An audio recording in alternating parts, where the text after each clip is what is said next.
Good morning, everyone. My name is Mighty Stream. Today is October the 2nd.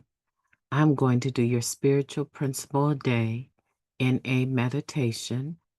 You can find it on their website now. You can order your own copy of that meditation book at na.org.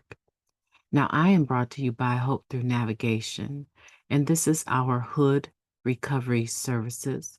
H.O.O.D is an acronym, H-O-O-D, that stands for Hope Offered on Demand.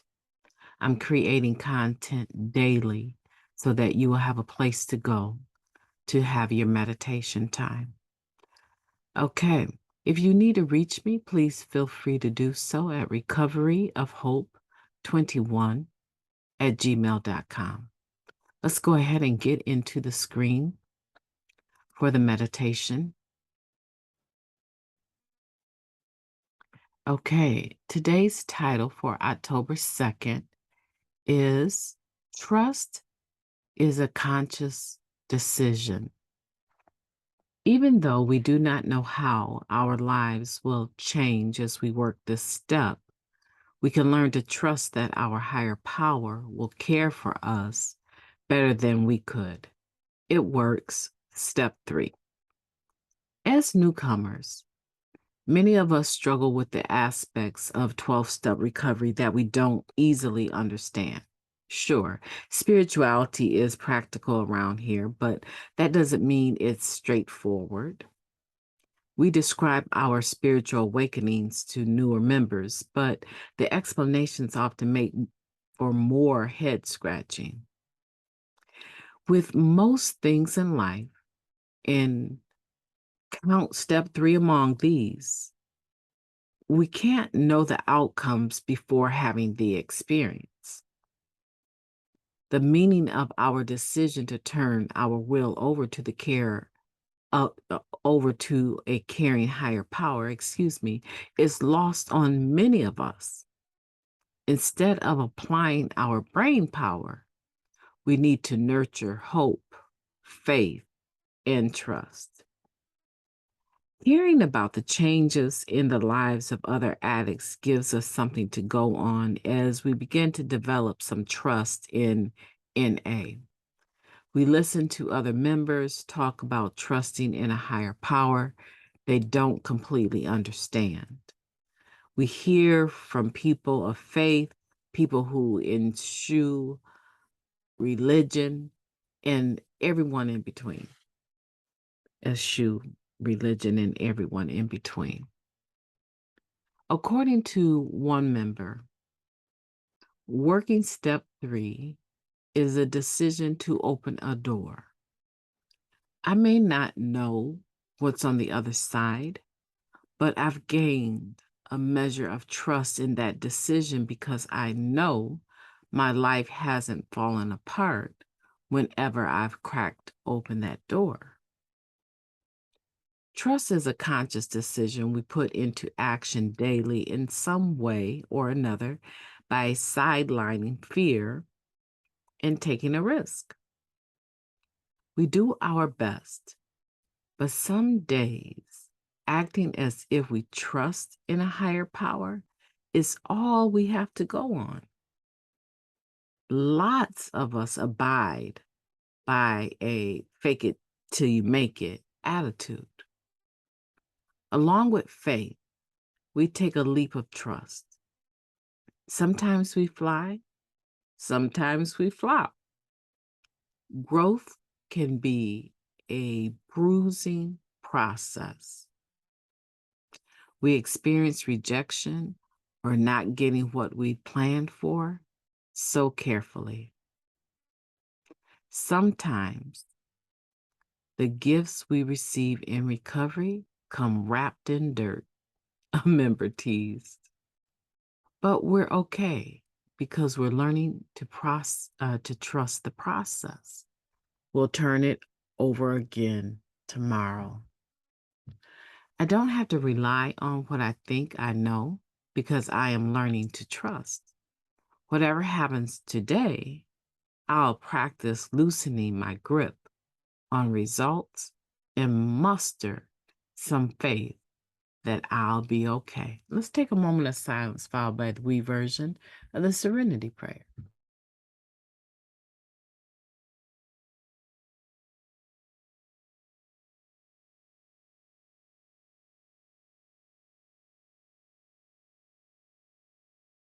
Thank you, God. Grant us the serenity to accept the things we cannot change, the courage to change the things that we can, and the wisdom to know the difference. This meditation goes right along with the meditation I just did from Just for Today, in which I was talking about faith. However, this meditation is talking about trust, and it's really kind of interesting how trust and faith they run alongside each other like best friends, right? Even hope. Right. This first paragraph says that last sentence, we need to nurture hope, faith, and trust. So these are like best friends. These three, they're hanging out with each other. And they're like, you and the fellas just going out, right?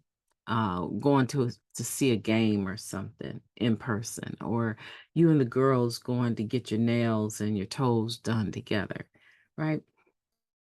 It's like hanging out with your best friends. Now and I'm making up names, right? But Belinda is she's spiritual, but she definitely is religious too. She goes to church every Sunday and two other times during the week, right? She's always talking about her religion and how wonderful her relationship is with God and her friends at the church. And you've never been to her church, or maybe you have, and you decided that you didn't like it, right? But you are spiritual, so you can definitely relate to Belinda, and your name is Lucretia, right? So Lucretia and Belinda can get along because they both have a higher power, and they both believe in God and spiritual minded individuals. And then there's the third friend. She came up in a cult, and she doesn't want anything to do with discussions about religion for sure. She'll use the term higher consciousness or higher power, but not God. And she has the fruit that shows that even though she is somewhat standoffish and more secular in nature, she still has the proof that she has loving kindness for others, goodwill. She believes in meditation. She's a guru, in yoga, right? And she has fruit. These three best friends hang out with each other, and they have times where they're discussing things. And at sometimes Lucretia is stronger, right? At other times Belinda is stronger, and other times let's just call her Miss America, right? The third one. Miss America is stronger at other times as well, but they all have a tolerance for one another. And they will all tell you in their own discussion that they benefit from the friendship that they have with each other. Because when one of them is having a bad day, the other two kick right in. That's how this hope, faith, and trust is. They run together. They're like a group of spiritual principles that usually when you're talking about one, you could easily interchange the other words with that, right? I could easily say faith is hope, and I could also say faith is trust, although we know definitionally speaking that they're not, but they incorporate some of the same definitions, some of the same principles, some of the same outcomes. And so we can say they're running buddies. They hang out together. And that's what I want you to get from this. Trust is a conscious decision. Just like I said in the other meditation, faith can be reactivated at any point in time. It's not something sitting on, the fireplace mantle that you look at and it's just beautiful. No, it's like the water faucet. You can turn the handle to the water faucet, right?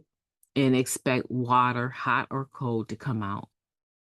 That's how I believe faith is. It's always there. It's always available. Whether or not I am ready to surrender that I need to activate it is another thing, right? And how much of it I need to use per the situation is dependent on what the situation is. But believe me, if I go into my kitchen and I see a dirty coffee cup, the intensity of the water that I need to clean that cup is not going to be the same amount of water that I'm going to need to wash a whole basin full of dirty dishes, right? So I'm turning on my fountain of faith based on the circumstance. But you best believe I have the fountain, right? And so the same thing here, or water spigot to some people. Depends on how old school you are, right? I'm gonna turn on the fountain, the faucet, the water spigot, right? And depending on where you live, you may actually be using a real well, right? So depending on what your situation is, what you're trying to do will determine how much of the spiritual principle is the point that I'm making that you need. But you should always have access to it. Same here with trust. It's a conscious decision to trust. A lot of people coming into Narcotics Anonymous, they don't understand what we're talking about, having a higher power, a God of their own understanding. Like, what? I'm just trying to get off dope. I'm not really, and they'll run away. Oftentimes they won't even stay unless the court is forcing them, because we have developed our NA language to a point where we understand each other, but the newcomer may not understand it at all. And it's going to really take a lot of faith for them to stay, a lot of trust in something that they really don't understand. But trust isn't, it's like,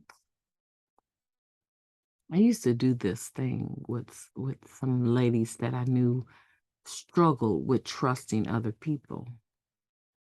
I'll tell you, I stopped at one point. The story is quite funny, but I would tell them, close your eyes and fall into my arms. And they would close their eyes and fall into my arms because they knew something about me before I even dared them to do it. They knew something about me, which was I'm a woman of my word. If I'm indicating to you that you can fall into my arms and I'm going to catch you, 9 times out of 10, I probably really believe that I'm going to be able to do that. I have faith in myself to be able to do that. And so they do it. And then when we laugh, like they're like, "Oh, that was so scary. I can't believe. Oh my goodness, wow." I said, "That's kind of like how it is falling into the arms of your higher power, or into the arms of Narcotics Anonymous. You have some awareness about, what it is, and you just need to make the individual decision to trust at that point in time. And so, here this meditation talking about trust being a conscious decision,